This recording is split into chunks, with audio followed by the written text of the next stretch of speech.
आज के दिन में एसआईपी इन्वेस्टर्स के सामने सबसे बड़ी समस्या यह नहीं है कि आपने बेस्ट फंड में इन्वेस्ट किया या नहीं किया, बल्कि सबसे बड़ी समस्या यह है कि पावर ऑफ कंपाउंडिंग का फ़ायदा या बेनिफिट और रुपी कॉस्ट एवरेजिंग का बेनिफिट लेने के लिए आपको लंबे समय तक इन्वेस्टमेंट में बने रहना।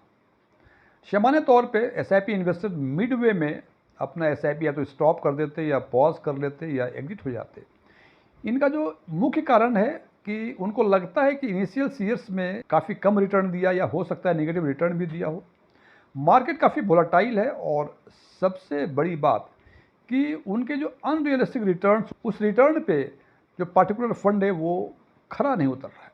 जनाब, अनरियलिस्टिक रिटर्न के बारे में यदि चर्चा करें तो आपने देखा होगा कि जो इन्वेस्टर्स कोरोना काल में इन्वेस्टेड रहे थे या इन्वेस्टमेंट किया था, उनका रिटर्न 1 डेढ़ 2 साल के बाद 100% रिटर्न आया था और हमें लगता है कि वो 100% रिटर्न हमें भी मिलना चाहिए। जनाब, ये 100% रिटर्न मिलना या 60% रिटर्न मिलना, ये सामान्य अवस्थाएं नहीं है, ये असामान्य अवस्थाएं हैं। हम जो रिटर्न की उम्मीद करें वो रियलिस्टिक होना चाहिए। और मेरे विचार से यदि आपको 14, 15, 16% के आसपास भी 10 वर्षों का CAGR या XAR मिलता है, ये काफ़ी बेहतरीन रिटर्न है। आपको लगता होगा मैं काफ़ी कम बता रहा हूँ बिकॉज कि हम उम्मीद कर लेते हैं 20%, 30%, 40% का, लेकिन यदि इस 14, 15, 16% के CAGR या XAR को आप कंपेयर करें फिक्स डिपॉजिट से, जहाँ के करीब 6% के आसपास का रिटर्न है, तो जनाब ये देखिए कि ये आपका रिटर्न 2.5 गुना से अधिक मिल रहा है।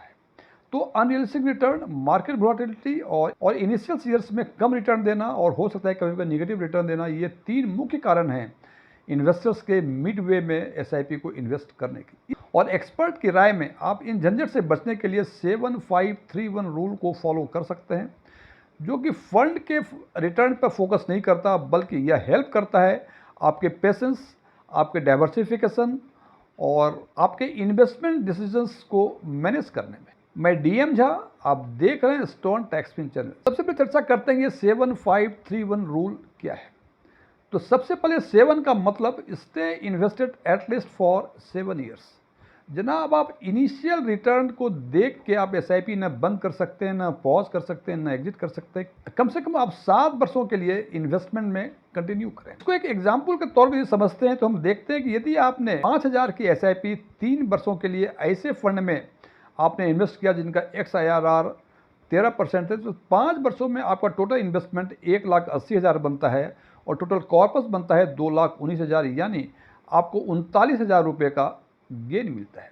यही यदि आप 5,000 की एसआईपी 3 वर्ष के बदले 7 वर्ष के लिए एक्सटेंड कर दें उसी इन्वेस्टमेंट एवेन्यूज में, जहाँ की 13% का XIRR है, तो आपका टोटल इन्वेस्टमेंट 7 वर्षों में 4,20,000 बनता है और कॉर्पस बनता है आपका 6,67,000 और जो कैपिटल गेन होता है वो 2,47,000 रुपये होते हैं। अब यदि इन दोनों फिगर्स को कंपेयर करें तो आपने देखा कि आपने एसआईपी 3 वर्ष से बढ़ा एक्सटेंड करके 7 वर्ष कर दी, जिसके कारण कि आपका एक्स्ट्रा जो इन्वेस्टमेंट हुआ वो 1,80,000 से बढ़ के 4,20,000 हो गया, यानी एक्स्ट्रा जो इन्वेस्टमेंट है वो 2,40,000 हुआ। इस 2,40,000 के बदले जो कैपिटल गेन हुआ, आपने जब 3 वर्ष का किया था तो टोटल कैपिटल गेन 39,000 था और 7 वर्षों में ये कैपिटल गेन बढ़ के 2,47,000 हो गया। तो इस हिसाब से देखते हैं कि एक्स्ट्रा जो आपने इन्वेस्टमेंट किया वो 2,40,000 रुपये किए और उसके बदले आपको जो कैपिटल गेन हुआ वो 2,08,000 के आसपास होता है। तो ये ध्यान रखें कि एसआईपी जब स्टार्ट करते हैं तो कम से कम आप 7 वर्षों तक उसमें इन्वेस्टमेंट लगातार करते रहें। दूसरा है 5 का मतलब यूज 5 इन्वेस्टमेंट बकेट्स। अपने पोर्टफोलियो को प्रोटेक्ट करने के लिए डाइवर्सिफिकेशन सबसे अच्छा स्ट्रेटजी है, जो कि मार्केट वोलेटिलिटी के टाइम में आपको हैवी लॉस से बचाता है और जब मार्केट अपवर्ड ट्रेंड में होता है तो वो आपको एक्स्ट्रा एज भी देता है। ये डाइवर्सिफिकेशन का फ़ायदा है और डाइवर्सिफिकेशन का जो मेन लाभ है वो केवल एक लाभ है कि आपके पोर्टफोलियो को प्रोटेक्ट करे। तो ये डाइवर्सिफिकेशन करने के लिए आपको 5 बकेट्स जो हैं वो बनाने चाहिए। आप जितना भी इन्वेस्टमेंट कर रहे हैं 5 बकेट्स में करें। पहला लार्ज कैप, दूसरा मिड कैप, तीसरा वैल्यू फंड, चौथा डेट फंड और 5वां गोल्ड में। डेट जो बताया ये डेट फंड हो सकता है या डेट इंस्ट्रूमेंट हो सकता है, जैसे कि बैंक की फिक्स डिपॉजिट भी हो सकता है, डेट म्यूचुअल फंड्स भी हो सकता है। तो जो भी इन्वेस्टमेंट का पोर्टफोलियो है आपका, इन 5 बकेट में इसको एलोकेट करें। तीसरा है 3 3 का मतलब बिहोल्ड 3 इमोशंस, 3 भावनाओं पर आप नियंत्रण रखें। पहला है डाउट।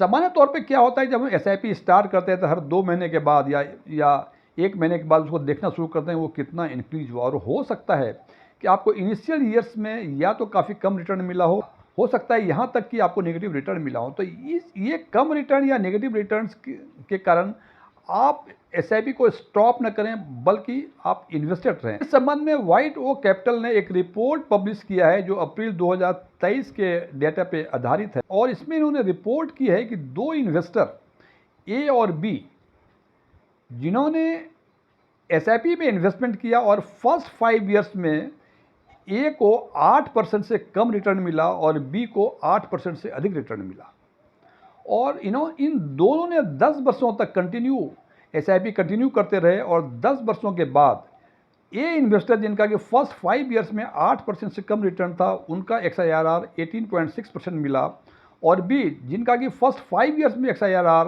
8% से अधिक था उनका 10 वर्षों का XIRR 14.8% मिला था। तो फ्रेंड्स, इनिशियल ईयर्स में आपको नेगेटिव रिटर्न मिले या लो रिटर्न मिले, हालांकि मेरी अपनी राय में इनिशियल ईयर्स में यदि आपको नेगेटिव रिटर्न मिले तो लंबे समय तक यदि आप इन्वेस्टेड रहेंगे तो आपको बेहतरीन रिटर्न मिलेगा। बिकॉज कि जब भी नेगेटिव रिटर्न मिलने का मतलब है कि उसकी NAV कम हो गई, और चूंकि आप SIP कर रहे हैं तो जितनी NAV कम होती है उतना एडिशनल यूनिट्स जो है आपको एक्यूमुलेट करने में मदद करता है। तो नेगेटिव रिटर्न या कम रिटर्न को एक अपॉर्चुनिटी माने, न कि ये संदेह ना हो कि कहीं हमने गलत फंड तो चूज नहीं कर लिया है। दूसरा है इमोशंस डिसअपॉइंटमेंट। आपने या तो एसआईपी में इन्वेस्टमेंट किया या लमसम में इन्वेस्टमेंट किया और आपने देखा कि 30-40% तक रिटर्न आपको मिल गया, आप बहुत प्रसन्न हुए, लेकिन अचानक मार्केट में वोलेटिलिटी आई, डाउनवर्ड ट्रेंड में आया मार्केट, और वही पोर्टफोलियो जो 30-40% का रिटर्न दिखा रहा था वो हो सकता है कि 10 से 15% तक रिटर्न हो गया हो, या हो सकता है नेगेटिव रिटर्न में भी हो गया हो। तो आपको निराशा होती है कि क्यों नहीं हम जब 30 से 40% रिटर्न था उस टाइम ही एग्जिट कर जाते, या मैं इस पचड़े में पड़ता ही नहीं, मैं इसको डेट में या बैंक के फिक्स डिपॉजिट में ही इन्वेस्ट कर देता तो कितना बेहतर होता। तो जनाब, अब निराश ना हो, आप केवल ये ध्यान रखें कि डिसिप्लिन्ड वे में आप उसको इन्वेस्टमेंट करते रहें या इन्वेस्टमेंट में बने रहें, आपको लंबे समय में निश्चित रूप से बेहतर वेल्थ या बड़ा वेल्थ क्रिएट करने में सक्षम होंगे।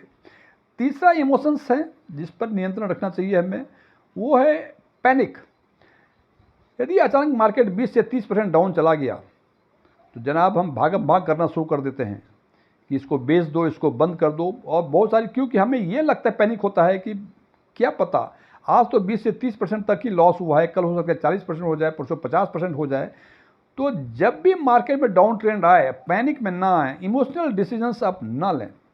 आप उस पोजीशन में जबकि मार्केट डाउनवर्ड ट्रेंड में हो और आपको लॉस हो रहा हो तो आप केवल इन्वेस्टमेंट होरिजन देखें कि आपने कितने वर्ष तक अभी तक इन्वेस्ट किया है और कितने अधिक वर्षों तक आपको इन्वेस्टमेंट में बने रहना है। और दूसरी चीज़ जो इम्पॉर्टेंट है, एसेट एलोकेशन पर जरूर ध्यान रखें, क्योंकि जब मार्केट डाउनवर्ड ट्रेंड में जाता है तो निश्चित रूप से इक्विटी का पोर्शन कम हो जाता है और डेट का पोर्शन अधिक बढ़ जाता है। जैसे कि मैंने आपको बास्केट के लिए बताया था कि आपको large cap, mid cap, value fund, debt और गोल्ड में होगा, निश्चित रूप से आपका डेट फंड में भी होगा। मार्केट डाउनवर्ड ट्रेंड में है तो निश्चित रूप से इक्विटी का एलोकेशन परसेंटेज कम हो जाएगा और डेट का बढ़ जाएगा। तो इसको आप रिव्यू करते हैं, इसको आप रीबैलेंस करते रहें अपने हिसाब से सो दैट कि जब भी मार्केट गिरे आपको अधिक से अधिक यूनिट एक्वायर करने की अपॉर्चुनिटी मिले।